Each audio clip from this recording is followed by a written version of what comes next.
Eureka, hemos fallado. Aunque muchos de nosotros afortunadamente vivimos libres de traumas graves, todos experimentamos adversidades de un tipo u otro en algún momento de nuestras vidas. Errores, obstáculos, fracasos, decepción, sufrimiento. Tenemos muchas palabras para describir los grados de dificultad que pueden sobrevenir en cualquier momento de nuestra vida personal o profesional. Y, sin embargo, con cada contratiempo surge alguna oportunidad de crecimiento que podemos enseñarnos a ver y a aprovechar. Como le gusta decir a mi mentor, Tal Ben Shahar, las cosas no ocurren necesariamente para bien, pero algunas personas son capaces de sacar lo mejor de las cosas que ocurren. Las personas con más éxito no ven la adversidad como un obstáculo, sino como un peldaño hacia la grandeza. De hecho, los fracasos tempranos suelen ser el combustible de las ideas que acaban transformando industrias, generando beneficios récord y reinventando carreras. Todos hemos oído los ejemplos habituales de Michael Jordan, apartado del equipo de baloncesto de su instituto, Walt Disney, despedido por el director de un periódico por no ser lo bastante creativo, los Beatles rechazados por un ejecutivo discográfico que les dijo que los grupos de guitarra están en vías de extinción.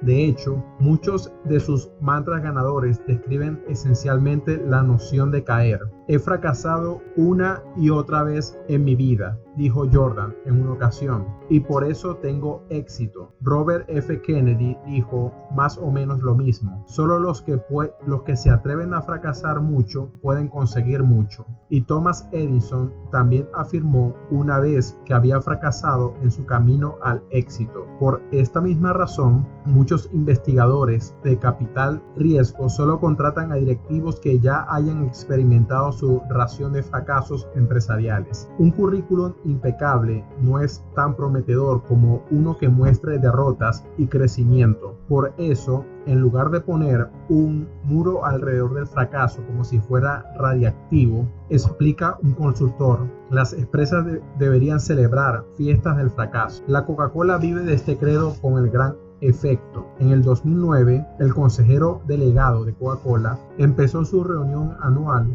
de inversores no pregonando los muchos éxitos de la empresa, sino enumerando todos sus fracasos. El objetivo de destacar todos estos fracasos era hacer saber a los inversores que a veces se cometen errores y a veces se pierde dinero, pero que de estos fracasos se extraen valiosas lecciones, todas las cuales han contribuido a los continuos triunfos de Coca-Cola. Harvard Business Review señala que las empresas más inteligentes incluso cometen errores a propósito, solo para estimular el tipo de resolución creativa de problemas que conducen a las ideas y soluciones más innovadoras. Por ejemplo, durante el apogeo del Bell Telephone, la empresa solía exigir depósitos a sus clientes de alto riesgo, pero una vez dejó escapar a propósito a 100,000 de estos clientes para ver quiénes pagarían sus facturas a tiempo, a pesar de todo y quienes no. Con esta información, la empresa fue capaz de diseñar un proceso de selección mucho más eficiente, que acabó añadiendo millones de dólares en ingresos.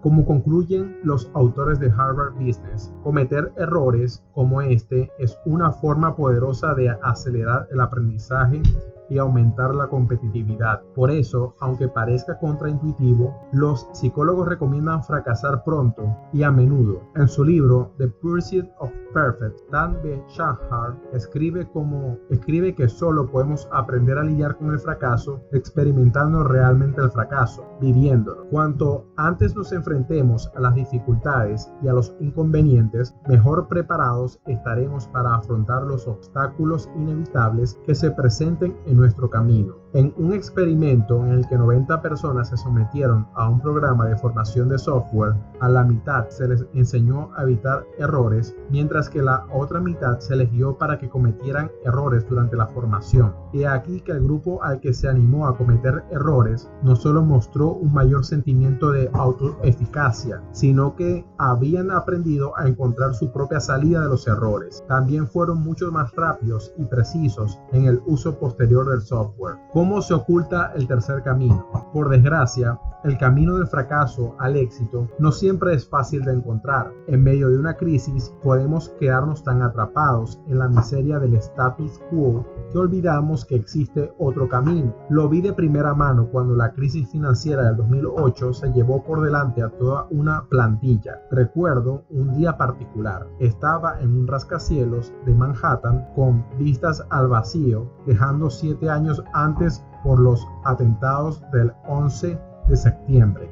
Ese escalofriante recuerdo fue quizás motivo suficiente para sentir reparos a la hora de hablar sobre la psicología de la felicidad a un grupo de vicepresidentes senior de una empresa mundial de tarjetas de crédito. Cuando entré en la sala y me golpeó un abatimiento palpable, esos reparos no hicieron sino multiplicarse. En lugar de las sonrisas de confianza y el contacto visual directo que todo orador espera recibir del público, me encontré con rostros cenicientos y un silencio absoluto. Todavía faltaba media hora para mi intervención y los empleados estaban en una pausa de su reunión matinal. Normalmente durante este tipo de pausas, todo el mundo está tecleando furiosamente en una BlackBerry mientras engulle café y charla con al menos 4 personas, pero esta vez no. El responsable de recursos humanos me apartó rápidamente y empezó a hablar en voz baja con ansiedad. Me dijo que el grupo había sido informado momentos antes de la respuesta prevista de la empresa al colapso económico, que incluía una amplia reestructuración, cambios drásticos en las responsabilidades laborales y despidos masivos. Estas personas seguían teniendo su trabajo, me dijo, pero muchos perderían a valiosos miembros del equipo y colegas, y la carrera de nadie sería la misma que al amanecer. Antes de que pudiera asimilar el movimiento del suelo, me di cuenta de que me estaban colocando un micrófono en la camisa. Pocas veces me ha dado miedo hablar de la felicidad, pero este era uno de esos momentos. Durante las semanas siguientes me paseé por los pasillos de la empresa de Fortune 500 en Hong Kong, Tokio, Singapur, Sydney, Londres y Nueva York, esperando para hablar tras los anuncios de recortes de primas y de reducción de plantilla prácticamente a la mitad. En todas las empresas, no pocos directivos y empleados estaban tan paralizados por el miedo que eran incapaces de actuar. Sus mapas mentales parecían estancados en lo sombrío presente o, peor aún, se centraban únicamente en los cambios que conducían más abajo a lugares como el desempleo o la quiebra. Una infeliz directiva de una pequeña empresa manufacturera de Seattle me contó que, aunque su equipo solía ser famoso por sus animadas reuniones, ahora se encontraban mirando fijamente, ojos de zombie y bocas mudas. Otro ejecutivo de una empresa de construcción de Johannesburgo se lamentaba de que su equipo de ventas, habitualmente extrovertido, evitaba las llamadas de los clientes, no queriendo dar malas noticias. No veían un futuro positivo para esos clientes ni para ellos mismos. Así que, ¿para qué molestarse? En la sede de una empresa financiera internacional, entré en la pasarela sobre el amplio parque, famoso por tener el tamaño de cuartos de campos de fútbol, apilados espalda con espalda, normalmente llena hasta los topes y vibrante de energía y actividad, pero esta vez la gigantesca sala estaba envuelta en un silencio ominoso. La gente caminaba por las mesas vacías con la cabeza gacha, evitando el contacto visual y, según me pareció, evitando el trabajo por completo. Justo cuando más se necesitaba un esfuerzo extra, las personas con las que me iba encontrando parecían paralizadas, como si se hubieran rendido. ¿Qué estaba ocurriendo? Aprendizaje de la impotencia. Para entender la psicología del fracaso y del éxito en el mundo empresarial moderno, tenemos que retroceder brevemente hasta el final de la era de Acuario. En la década de 1960, Martin Seligman aún no era el padre fundador de la psicología positiva. No era más que un humilde estudiante de posgrado que estudiaba lo contrario de la felicidad en el laboratorio de su universidad. Los investigadores más veteranos del laboratorio de Seligman estaban haciendo algunos experimentos con perros, combinando ruidos como una campana con pequeñas descargas para ver cómo reaccionaban los perros a la campana sola. Una vez completado este condicionamiento, los investigadores metían a cada perro en un shuttle box, una caja grande con dos compartimientos separados por una pared baja. En un compartimiento los perros recibían descargas, pero en el otro estarían a salvo de las descargas, y era fácil saltar el muro. Los investigadores predijeron que, en cuanto los perros oyeran el timbre, saltarían inmediatamente a la mitad segura de la caja para evitar la descarga, que sabían que vendría a continuación. Pero eso no fue en absoluto lo que ocurrió. Según cuenta ahora Seligman, recuerda que un día entró al laboratorio y oyó quejarse a los investigadores más veteranos. Son los perros, se lamentaba. Los perros no hacen nada, algo les pasa. Antes de empezar el experimento, los perros habían sido capaces de saltar las barreras sin problema, pero esta vez se quedaban ahí tumbados. Mientras los investigadores contemplaban lo que parecía un experimento fallido, Seligman se dio cuenta del valor de lo que acababan de descubrir. Habían enseñado accidentalmente a los perros a ser indefensos. Anteriormente, los perros habían aprendido que, en cuanto sonara la campana, recibirían una descarga pasara lo que pasara. Así que, ahora, en esta nueva situación, no intentaron saltar a la mitad segura de la caja porque creían que no podían hacer nada para evitar la descarga. Al igual que los trabajadores de la constructora de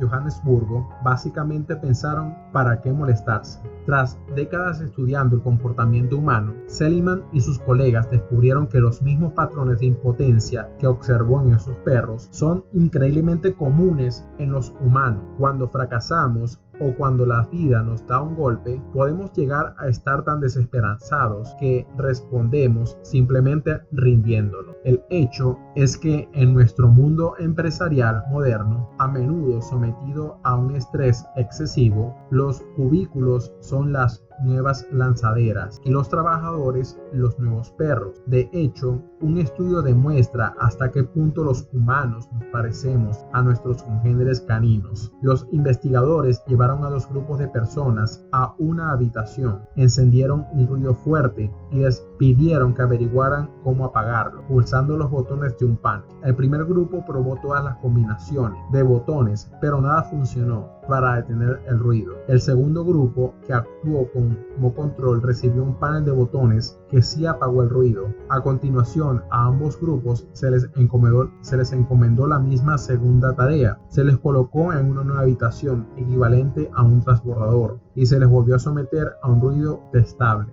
Esta vez, ambos grupos podían detener fácilmente el ruido con solo mover una mano de un lado al otro, al igual que los perros podían moverse fácilmente al otro lado de la caja. El grupo de control se dio cuenta rápidamente y detuvo el estruendo, pero el grupo que había sido expuesto por primera vez a un ruido que no podían detener, se limitó a dejar las manos quietas sin ni siquiera molestarse en moverlas o intentar que el ruido cesara. Como dijo uno de los investigadores, era como si hubieran aprendido que eran incapaces de apagar el ruido, así que ni siquiera lo intentaban, a pesar de que todo lo demás, el momento y el lugar y todo eso habían cambiado.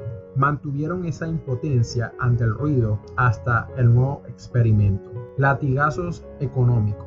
Shanghái es una ciudad que se aprecia solo por lo maravillosa que es. A mediados de la década de los 90, gran parte de esta ciudad, en la que viven 19 millones de personas, era todavía tierra de cultivo, pero a medida que la inversión extranjera afluía a China y el desarrollo despegaba, los edificios de oficinas de 20 pisos, antaño los más altos de la ciudad, se vieron de repente empequeñecidos por los gigantes de 100 pisos que abarrotaban el horizonte y parecían prometer una prosperidad que no tenía fin a la vista. Cuando hice mi primer viaje a Shanghái, en verano del 2008, esa promesa había quedado en suspenso, no solo en China, sino en todo el mundo. Allá donde iba, desde la planta 104 del edificio de las oficinas del distrito financiero de Pudong de la ciudad hasta el parque de la Bolsa de Nueva York, me encontraba con gente secuestrada por el estrés, incapaces de predecir hacia dónde se dirigía el tsunami financiero. Estaban acorcetados por la desesperación y eran incapaces de avanzar. No entendían muy bien lo que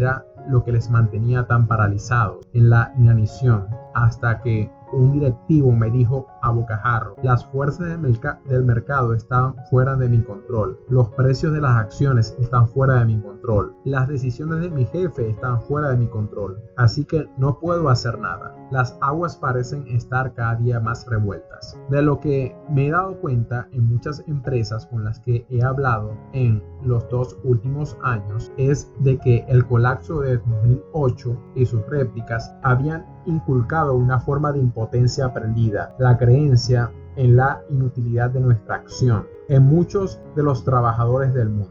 Pero el problema es que cuando eliminamos cualquier opción al alza de nuestros mapas mentales y, lo que es peor, eliminamos nuestra motivación para buscarlas, acabamos minando nuestra capacidad de afrontar el reto que tenemos entre manos. Y la cosa no acaba allí. Cuando las personas se sienten impotentes en un área de su vida, no solo se rinden en esa área, sino que a menudo se sobreaprende la lección y la aplican a otras situaciones. Se convencen de que un camino sin salida debe ser la prueba de que todos los caminos posibles son callejones sin salida. Un contratiempo en el trabajo puede llevarnos a un desánimo sobre nuestra relación. Una desvanecencia con un amigo puede desanimarnos a intentar establecer vínculos con nuestros colegas y así sucesivamente.